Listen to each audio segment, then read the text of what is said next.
noong December 13, 2023 ay hindi na po siya nag-boundary. Baka maya, pinaarkilan niyo sa iba, binabayaran ka tapos babayaran ka lang, mas malaking kita niya. Meron ka bang GPS sa sasakyan? Wala po. Bakit ganun na lang na parang tinangay na sa iyo ang iyong sasakyan, para sa akin, karnaping na to. Darwin, sayang lang ang tiwalang ibinigay ko sa iyo. Akala ko mabuting tao ka. Ipinabitag ka, umayos ka. Pinasisikip namin ang mundong ginagalawan mo. Naghihintay pa din ako. Ibalik mo lang ang sasakyan. Please lang. Ako po ay lumalapit sa hashtag ipabitag mo upang ireklamo ang aking driver na si Darwin Gorospe. Nag-start po ito noong November 2022 na kami ay nagkasama sa Grab. Actually, nung una naman po, maayos naman si Darwin Gorospe. Nagkaroon pa po kami ng mga ibang transaksyon, mga ibang negosyo. Nitong December 13, 2023 ay hindi na po siya nag-boundary. Pinarnap na po niya yung sasakyan. Hindi na po siya makontak sa tatlong numero, sa tatlong cell number na ibinigay niya sa akin. Lumapit po ako sa Grab noong December 29 upang itanong kung nagbibiyahe pa yung aking sasakyan na ang nagmamaneho ay si Darwin Gorospe. At sinabi po sa akin sa Grab na hanggang December 28 po ay nasalukuyan siyang nagbibiyahe pa. Ang ginawa ko po ay ipina-deactivate ko po muna yung prangkisa para po makipag-coordinate siya sa akin. Hanggang ngayon, January 8, ay hindi po siya nakikipag-coordinate sa akin at tuloy na po niyang kinarnap ang aking sasakyan. Darwin, kung nakikinig ka, sana magbago ang iyong isip. Huwag mong ituloy yung masama mong binabalak. Kahit sa ngayon, ibalik mo lang sasakyan, pwede nating pag-usapan ito. Ang sumbong, iimbestigahan at aaksyonan sa hashtag ipabitag mo. Ngayon, dito po tayo sa nagsusumbong. Makakasama natin ngayon live sa studio si Narciso Flores. Magandang umaga sa iyo, sir. Magandang umaga po, Sir Bento. Eto medyo ako'y nababahala rito sa ginawa ng iyong Grab driver. Gaano katagal to nagtrabaho sa iyo? Bakit ganun na lang na parang tinangay na sa iyo ang iyong sasakyan? Para sa akin, karnaping na to. Opo, mga isang taon doon po siyang nag-drive sa akin, Sir Ben.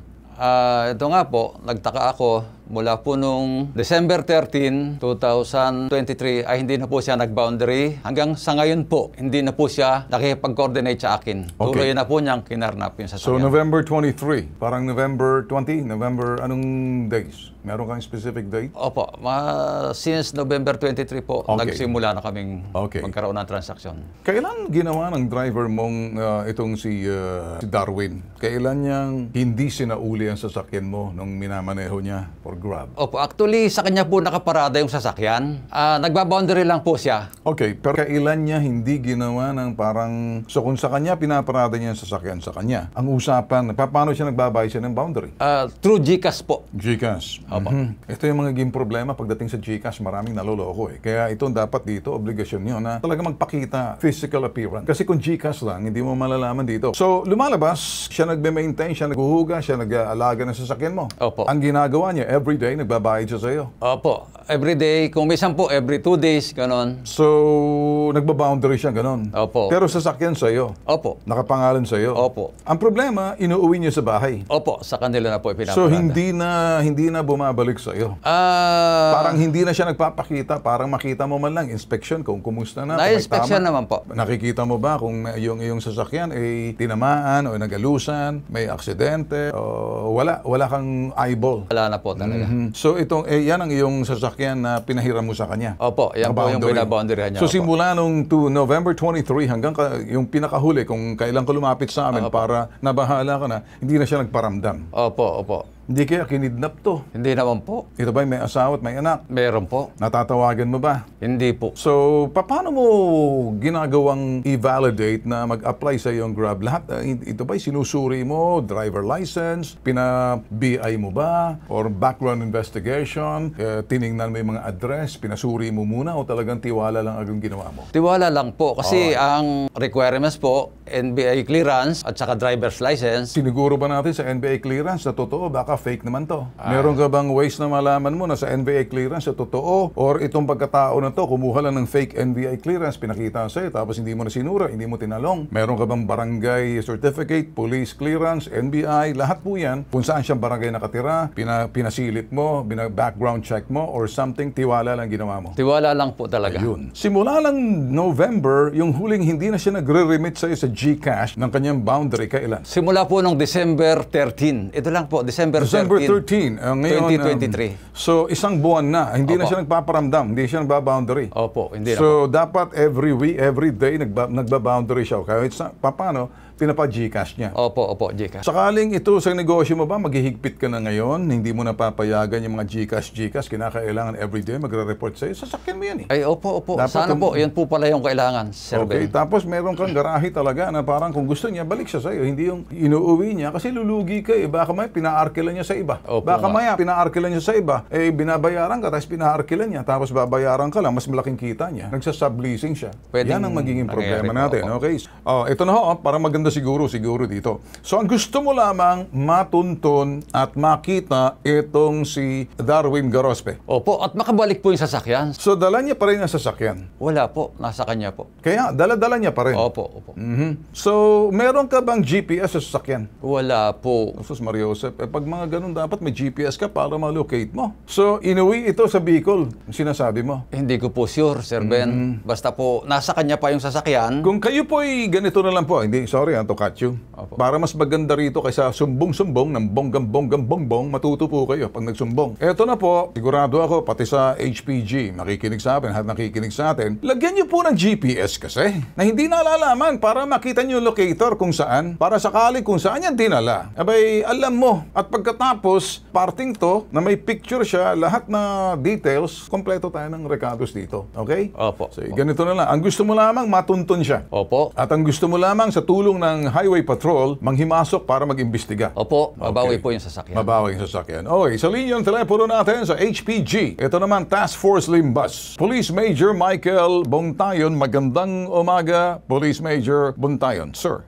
siguro naman narinig yung usapan namin kanina nitong lumapit po sa atin, ano? Yes, sir. Itong Narciso Flores, operator ng Grab. Dinangay na po ng kanyang driver po ng Grab. Yung sasakyan na hindi na po nagpakita simula po ng December 13, hindi na nagbabayad ng boundary, hindi na no-show. Kaya lumapit na po siya sa amin. Kami naman po ay humihingi po kami ng mga tips o anumang karagdagan kung sakaling kulang po yung naririnig nyo po sa pag-iimbestiga namin dahil kayo nagdalubhasa naman po pagdating po rito sa mga highway, yung mga carjacking o di naman kaya carnapping. Ano pong nakikita ninyong pagkukulang or bagay na gusto nyo sabihin? Una sa lahat, at anong matutulong po natin dito sa lumalapit po sa atin? Sir, ang may tutulong po namin, sir, sa complainant ay para ma-recover yung kanyang sasakyan. Anytime po, sir, pwede siyang pumunta sa aming opisina para i-assist po namin siya para sa recovery ng kanyang sasakyan, sir. So, are we expecting na ito'y